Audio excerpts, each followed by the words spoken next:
used to pull me out of the cell, beat me, and then return me. No one asked me a single question. No one asked me what my name was.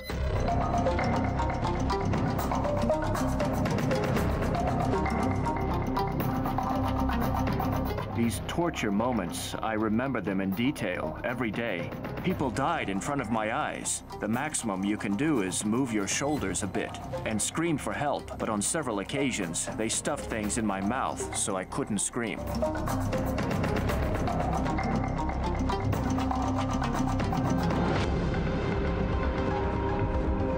They beat me. They would place me upside down for hours, beat me, and interrogate me. It became tougher, physically and emotionally. The New York-based rights organization claims detentions and arrests were triggered by protests against the militant group. Igor Zhdanov reports. When Syria's most ruthless, battle-hardened terrorist elements fled the advances of the country's military taking refuge in Idlib province, the US and co went overboard. Overboard about how Assad and Russia would turn the lives of ordinary citizens there into a living hell to get to a handful of ex-Al-Qaeda fighters. When Russia and the Assad regime say they want to counter terrorism, they actually mean they want to bomb schools, hospitals, and homes. There are more babies in Idlib than there are terrorists. Think of the children, they said. Well, now it turns out terrorists remain terrorists wherever they go, and the children and adults of Idlib alike are learning this the hard way. This month, Hayet Tahrir Al-Sham, a UN-designated terrorist alliance, subjugated the other rebel factions and seized power across the province. Any attempt of dissent, they crush in its cradle.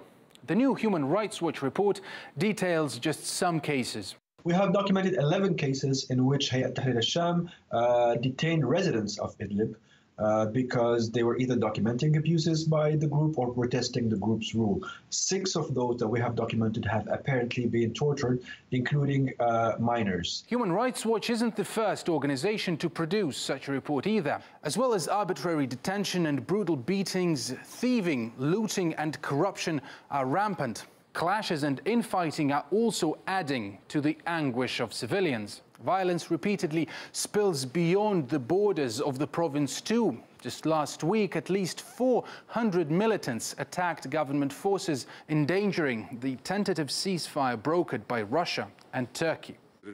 It's an undeniable fact that Idlib remains a terrorist haven. While we are still committed to the ceasefire deal, the recent takeover by Tahrir Al-Sham goes beyond the scope of the agreement. The Russian and Turkish militaries are working on a roadmap to deal with the threat, but it's clear we cannot let Idlib remain a terrorist hotbed. So whilst the mainstream media have been portraying Idlib as Syria's final safe haven, last major rebel-held hotspot, the last rebel holdout, the last major stronghold of active opposition to the rule of President Bashar al-Assad, all those praying to survive to see another day there are unlikely to agree.